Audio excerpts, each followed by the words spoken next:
In this guide, I'm going to show you how you can get the raccoon as a rare pet in Grow a Garden 2 on Roblox. Before we do get into this guide, make sure to like the video and subscribe to the channel with all notifications on. It really does help the channel and it lets us know that you want more content like this.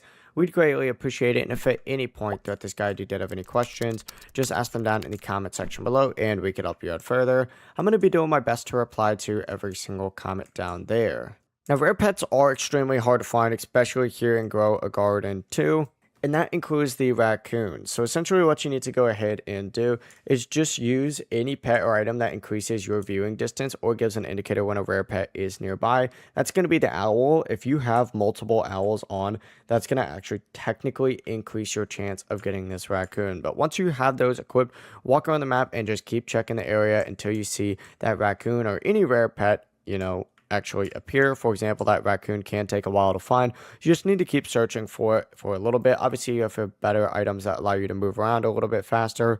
That does help as well. But the process really is as simple as that. If you guys had any questions, ask them down in the comment section below and we can help you out further. I'm going to be doing my best to reply to every single comment down there. Before you do leave this guide, make sure to like the video and subscribe to the channel with all notifications on. It really does help the channel and it lets us know that you want more content like this. We'd greatly appreciate it. Have a great rest of your day though. Peace.